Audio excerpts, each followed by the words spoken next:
여러분 안녕하십니까? 황주 MBC 뉴스투데이입니다. 먼저 오늘의 주요 뉴스입니다. 사실상 타결까지 갔던 광주시와 현대차의 광주형 일자리 합의가 다시 난관에 부딪혔습니다. 잠정 합의안에 노조를 부정하는 독소적인 내용이 포함됐다며 한국노총이 반발하고 나섰습니다. 국내에서 일자리를 찾기 힘든 청년들을 일본 IT 기업에 취업시키기 위한 맞춤형 교육과정이 광주에 개설됐습니다. 안전 공과대학 설립을 지원할 정부 차원의 지원위원회가 오늘 출범합니다. 새로 생기는 고속도로 때문에 마을이 두 쪽으로 갈라지게 된 주민들이 보름째 시위를 벌이고 있습니다. 네, 오늘 뉴스투데이는 속보로 문을 열어드리겠습니다. 사실상 타결된 것으로 알려졌던 광주시와 현대차와의 광주형 일자리 합의가 또다시 난관에 부딪혔습니다. 광주시와 현대차의 합의문에 노조를 부정하는 내용이 포함된 사실이 알려지자 한국노총이 다시 반발하고 나섰습니다. 정용욱 기자입니다. 광주형 일자리의 첫 모델인 현대차 완성차 공장 투자와 관련해 광주시와 현대차가 어제 협상안에 잠정 합의했습니다. 협상의 핵심 쟁점이었던 초임 연봉은 현대차가 요구했던 수준인 3,500만 원, 적정 근로시간은 주 44시간으로 합의가 이뤄졌습니다. 하지만 밤사이 상황이 또다시 크게 요동쳤습니다. 광주시와 현대차 간 합의문을 공유하기 위한 투자유치 추진단 비공개 모임에서 노동계를 대표한 한국노총이 모임 10분 만에 자리를 박차고 나간 겁니다. 합의안 가운데 임금단체 협상 5년 유예 조항과 노조를 부정하는 조항 등이 포함돼 있었기 때문입니다. 해당 조항은 그동안 노동계가 위법적 요소가 있다며 강하게 반대해온 내용입니다. 모임에 함께한 민간 전문가들도 잠정 합의안을 받아들이기 어렵다는 뜻을 내비친 것으로 알려졌습니다. 한국노총은 오늘 오전으로 예정된 투자유치 추진단 공식 협의와 노사민정협의회에 참여하지 않겠다고 선언했습니다. 이에 따라 광주형 일자리를 위한 광주시와 현대차의 잠정 합의안 추인도 불투명해졌습니다. 광주시는 노동계의 동의 없이 현대차와의 합의안대로 광주형 일자리를 추진할지 아니면 다시 원점으로 협상을 되돌려야 할지 선택해야 하는 상황이 올 수도 있습니다. 내일로 예상됐던 현대차와의 완성차 합작공장 설립 조인식이 무산될 수도 있습니다. 투자 협약을 목전에 두고 있는 듯해 보였던 광주형 일자리가 또다시 안개 속으로 빠져들고 있습니다. MBC 뉴스 정용욱입니다. 광주형 일자리가 타결될 경우 현대자동차 노조는 파업에 들어가겠다고 밝혔습니다. 현대차 노조는 긴급 확대 운영위원회를 열어 파업 일정과 수위를 논의하고 이르면 내일 파업에 돌입할 계획입니다. 노조는 또 현대차 사측의 협약 체결 당사자들을 업무상 배임 등으로 고소하는 등 법적 대응도 검토하고 있습니다. 오늘은 옷을 더 따뜻하게 입고 나가셔야겠습니다. 기온이 평년 수준을 되찾으면서 본격 추위가 시작되겠는데요. 오늘 광주의 최저 기온은 1.7도로 어제보다 10도가량 낮은 가운데 한낮 기온도 9도 안팎에 머물면서 어제보다 6도가량 낮겠습니다. 급격하게 기온이 떨어진 데다 찬바람까지 불면서 체감 온도는 더 낮겠습니다. 내일 광주의 기온은 평년보다 살짝 낮은 가운데 오전 한때 남해안에는 비가 지나겠고요. 어제 우리 지역의 기온이 평년보다 10도가량 높았다면 모레는 평년보다 10도가량 낮은 기온을 보이는 가운데 광주와 나주, 장성 등 일부 내륙에는 눈이 지나겠습니다. 현재 위성 영상 보시면 구름 많은 모습입니다. 오늘 출근길 구름 많은 데다가 안개도 조금 끼어 있는데요. 다행히 가시거리는 10km 이상으로 쭉 뻗어 있어서 차량 운행에는 지장 없겠습니다. 날씨였습니다. 한전공과대학 설립을 지원할 정부 차원의 지원위원회가 출범합니다. 대통령 직속 국가균형발전위원회에 따르면 정부와 한전 지자체 단체장으로 구성된 한전공대 설립 지원위원회가 오늘 첫 회의를 열 예정입니다. 위원회는 설립지원위원회 구성안과 입지선정 추진 현황, 그리고 입지선정위원회 구성안 등을 논의합니다. 설립지원위원회 출범으로 한전공대 설립을 위한 과제들을 보다 신속하게 풀어낼 것으로 기대됩니다. 네, 청년 취업이 심각한 상황에서 이 일본 취업 시장에 도전하겠다는 청년들이 늘고 있습니다. 광주에서는 처음으로 일본 IT 기업 취업 전문 교육 과정이 개설돼 인기를 끌고 있습니다. 이계상 기자입니다. 대학을 갓 졸업한 취업 준비생들이 일본어 배우기에 집중하고 있습니다. 국내 대기업에 취직하기가 말 그대로 하늘의 별 따기인 상황에서 일찌감치 일본 IT 기업 쪽으로 눈을 돌린 청년들입니다. 일본 IT 기업 경기가 호황인데다 우리나라와 달리 구인난이 심각한 상황이어서 한국의 고학력 구직자들을 직원으로 채용하는 기업들이 많아졌습니다.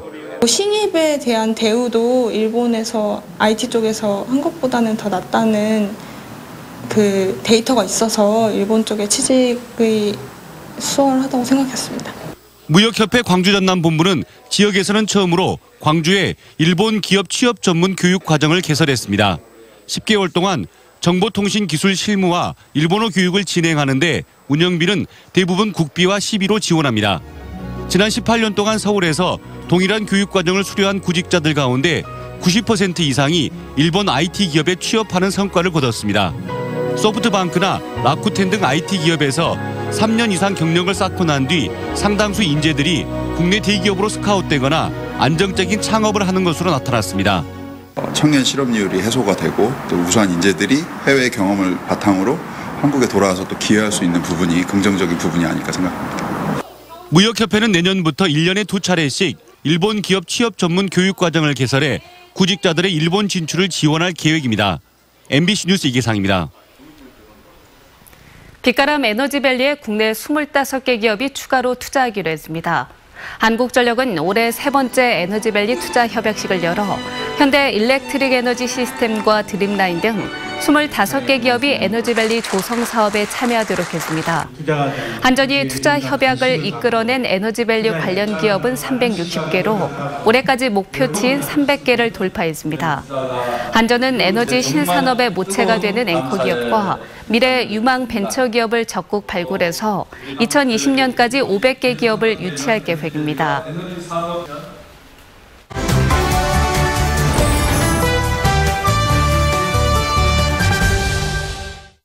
지난주 광주시와 시민사회단체들이 민관 협력을 확대하고 강화하기 위해 협치를 제도화하기로 약속했습니다. 네, 어떤 취지고 앞으로 광주시정은 어떻게 달라지는지 박재만 참여자치21 사무처장과 이야기 나눠보도록 하겠습니다. 안녕하십니까? 네, 안녕하세요.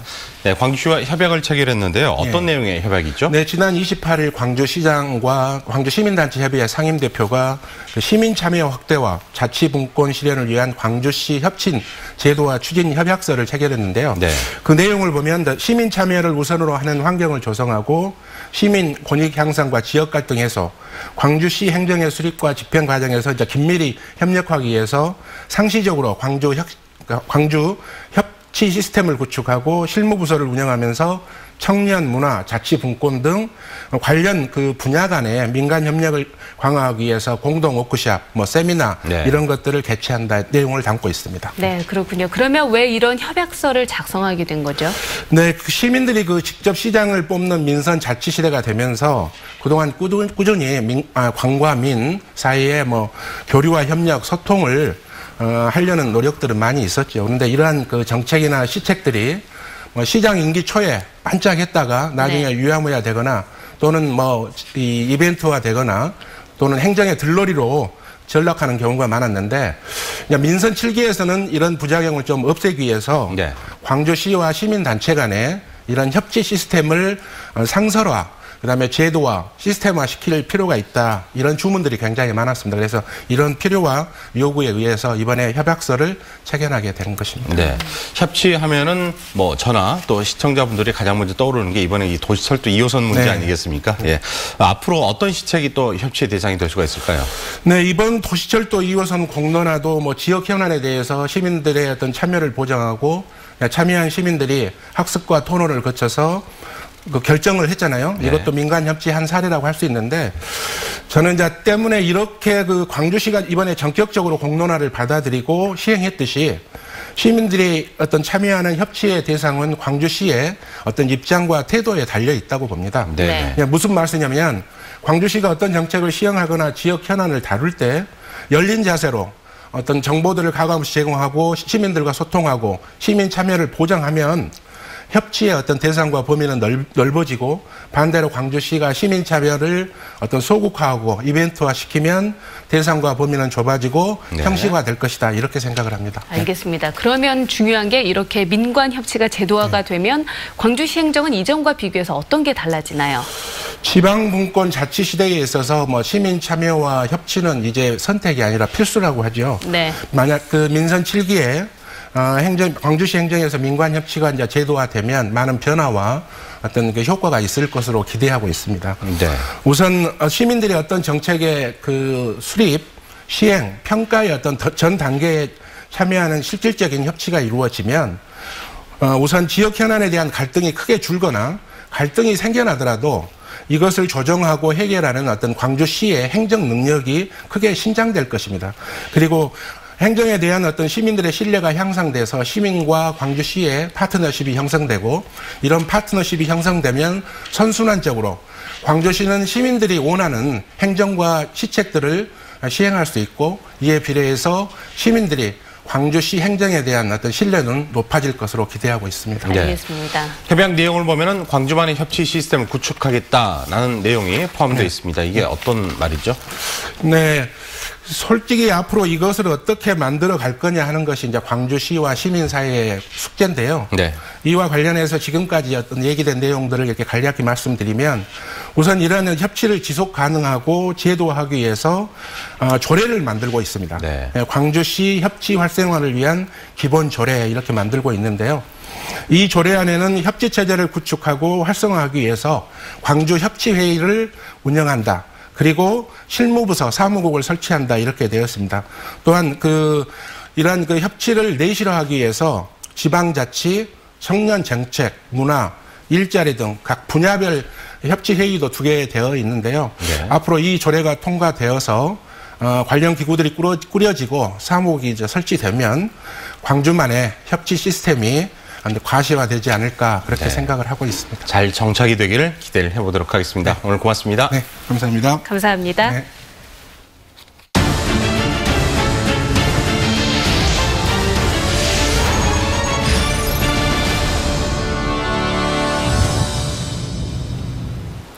새로 생기는 고속도로 때문에 한 농촌 마을이 두동강 나게 생겼습니다. 주민들은 공사 차량을 가로막고 보름째 시위를 벌이고 있습니다. 문현철 기자가 취재했습니다. 마을 입구를 농기계들이 버티고 근심 가득한 주민들이 삼삼오오 모여 있습니다. 공사 차량을 막기 위한 것인데 벌써 보름째 주민들이 시위를 벌이고 있습니다. 마을 한가운데를 관통하는 고속도로가 당초 약속과는 달리 교량에서 제방 도구로 설계가 갑자기 바뀐 것에 반발하고 있습니다. 국책사업에서 허락을 해줬는데 이게 어느 정도 시간이 지나다 보니까 이게 이제 제방으로 막아버리니까 저희 주민들이 엄청난 분노를 하고 있죠. 설계상 둑 높이는 최고 15m. 이 둑이 계곡을 막아 바람 흐름을 방해하고 주소득원인 감농사가 냉해 등 치명적인 피해를 입을 수밖에 없다고 주장합니다. 그렇지 않아도 바람이 잘 안 통하는 지역입니다. 그래서 몇 년에 한 번씩 서리 피해를 입고 있어요. 그런데 이걸 막으면 이제 아주 많이 서리 피해가 올 걸로 예상하고 있습니다. 또 소음과 분진 피해에다 조망꾼을 해치고 마을 사이에 들어서는 높은 장벽으로 주민 간 단절도 우려했습니다. 발주처인 한국도로공사는 당초 설계가 교량이었지만 현장 상황에 따라 바뀔 수 있다고 해명했습니다. 그래서 이제 그게 어떻게 경제성이 있는 부분이 어떤 거냐에 따라서 이제 설계가 바뀌기도 하고 뭐 원하는 대로 갈 수도 있고 바뀔 수도 있고. 주민 민원이 정식으로 제기되면 설계 변경을 재검토할 수 있다고 밝혔으나 공사는 이미 착수된 상태입니다. 경제성만을 내세워 주민 삶과 생존권을 도외시하는 이 같은 행태가 국책사업이란 이름으로 버젓이 빚어지고 있습니다. MBC 뉴스 문현철입니다. 채용 비리 등 각종 의혹이 제기된 광주복지재단에 대해 광주시가 특정감사에 나서고 시의회는 행정사무조사를 합니다. 광주시 감사위원회는 내일부터 12일까지 광주복지재단의 예산과 인사, 계약 등 운영 전반에 대해 감사를 벌일 계획입니다. 최근 행정사무감사를 통해 재단 운영에 문제를 제기했던 광주시 의회도 행정사무조사를 하기로 의결했습니다. 광주시 의회 행정사무조사는 지난 2012년 광주시 한미합작투자법인 겜코 사기 등에 이어 이번이 4번째로 8대 의회에서는 처음입니다. 광주시가 소규모 대기배출 사업장에 대기오염 방지시설 설치비를 지원합니다. 지원 규모는 총 사업비 10억 원으로 방지시설 설치 비용의 80%이며 사업장 한 곳당 최대 4천만 원까지, 공동방지시설은 최대 1억 6천만 원까지 지원합니다. 지원 대상은 광주시에 소재하는 대기 배출업체 4, 5정으로 소기업이어야 하며 1에서 3 정도 소기업에 해당하면 신청이 가능합니다. 오늘 새벽 0시 30분쯤 광주시 북구 양산동의 싱크대 가공 공장에서 불이 나 기계 설비 등이 있는 230제곱미터 크기 공장 1개동을 모두 태우고 30여 분 만에 꺼졌습니다. 이 불로 인명피해는 없었지만 소방서 추산 5천여만 원의 재산 피해가 났습니다. 소방당국은 당시 공장 기계는 가동되지 않고 있었고 내부에 사람도 없었다며 관계자들을 상대로 정확한 화재 원인을 조사하고 있습니다. 장애인들이 이용하는 콜택시 운전기사가 이용객들을 상대로 성희롱을 해왔다는 의혹이 불거졌습니다. 피해 사례가 한두 건이 아닌데요. 이 기사는 성희롱 사실을 부인하고 있습니다. 조희원 기자입니다. 중증 뇌병변 장애인인 A씨는 지난 10월 평소 알고 지내던 장애인 콜택시 운전기사 김모 씨로부터 불쾌한 전화를 받았습니다. A씨의 집에서 남자친구를 태우고 간 운전사 김 씨가 갑자기 전화를 걸어 남자친구와 뽀뽀를 했냐며 성희롱 발언을 하기 시작한 겁니다. 김 씨는 화제를 돌리려는 A씨의 말에도 아랑곳하지 않고 7분 동안 사생활에 대해 캐물었습니다. 오빠가 같이 자면 좀 못 자게 하는 거야? 아니 너 해볼까요? 어? 뭐야? 뭐 괴롭히는 거야? 뭐야? 왜 그래? 평소 김 씨의 성희롱 발언에 불편함을 느꼈던 A 씨는 한 장애인협회 관계자에게 이 같은 사실을 털어놓았습니다. 그런데 알고 보니 운전사 김모 씨로부터 성희롱에 시달렸던 건 A 씨뿐만이 아니었습니다. 이 관계자는 취재진과 만난 자리에서 복수의 여성 장애인들이 비슷한 성희롱 피해 사례를 수차례 호소했다고 증언했습니다. 이 민원은 계속 이렇게 제기가 됐은 거, 우리 이용자들, 여성 장애인들이나 일반 비장애인 장애인들한테 계속 문제가 되겠다고 제가 민원을 들어왔던 문제고, 이 사람들은 분명히 바로 잡아야 했다고 생각하는 거 과정에서 제가 이렇게 민원을 제기하게 됐습니다. 이에 대해 운전사 김 씨는 이용객들에게 성희롱 발언을 한 적이 없다며 가해 사실을 부인했습니다. 그 부분에 대한 부분은 그분에게 했어요. 했는데 그분이 아까는 왜 안 했다고 하셨어요? 성희롱. 그게 성희롱이 아니지 않습니까? 키스를 해봤느냐고 이렇게 오래 하겠는데 할 수 있잖아요. 센터는 이전에도 김 씨가 여성 장애인을 상대로 성희롱 발언을 했다는 의혹이 제기됐지만 물증이 없어 징계를 내리기 어려웠다고 주장했습니다. 이제 본인은 완강히 안 했다 그러니까 그래서 이제 조치를 했죠. 그냥 뭐 이 부분에 대해서 물적 금방 말씀드리고 물적 근거가 있으면은 내가 책임이라고 하니까 전혀 아니다. 센터는 해당 의혹에 대한 진위를 파악한 뒤 조치를 할 계획이라고 밝혔습니다. MBC 뉴스 조희원입니다. 공론화를 통해 재추진이 결정된 광주 도시철도 2호선 차량 제작이 본격적으로 추진되고 있습니다. 광주시 도시철도 건설본부는 차량 내외부 디자인 시안을 5개 안으로 압축하고 시민 선호도 조사를 거쳐서 내년 1월까지 2호선 차량 디자인을 최종 확정할 예정입니다. 시민 선호도 조사는 온라인과 현장 조사를 병행할 예정이며 광주시는 내년 11월부터 제작에 들어가 2022년까지 차량 제작을 마무리하게 됩니다. 구충제로 시판 중인 성분을 활용해서 암 줄기세포를 억제하는 항암 전략이 제시돼 눈길을 끌고 있습니다. 광주과기원 생명과학부 남정석 교수 연구팀은 구충제로 시판 중인 니클로사마이드가 항암제 투여에도 살아남는 암 줄기세포를 제어하는 현장을 발견해 그 작용 과정을 미국 암학회가 발행하는 클리니컬 캔서 리서치 최신호에 게재했습니다. 남 교수팀은 구충제를 활용해 암을 예방하고 악성암을 치료하는 새로운 가능성을 열었다는 데 의의가 있다고 자평했습니다.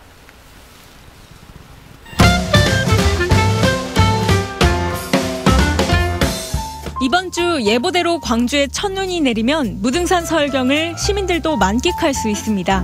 국립공원관리공단은 대설주의보 발령 때 전면 통제되던 국립공원 탐방로 중 일부를 시범적으로 개방하겠다고 밝혔는데요. 무등산은 증심지구 통제소에서 약사사 2km 구간, 오감 연결길에서 배등골 0.8km 탐방로가 대상입니다. 50여 년 전 광주 북성중학교를 졸업해 타지에 살고 있는 한 졸업생이 장학금 1,111만 원을 모교에 기부했습니다. 기부자인 고성현 씨는 15년 전부터 건강상의 이유로 술과 담배를 끊었고 해당 돈을 모아 기부하게 됐다고 하는데요. 고 씨는 학창시절을 돌이켰을 때 후회가 많았다며 후배들은 공부를 할 수 있을 때 하기를 바란다고 당부의 말을 남겼습니다. 장애인과 비장애인 모두가 즐길 수 있는 수화 뮤지컬 사랑의 온도 2가 오는 6일 시청자 미디어 센터에서 열립니다.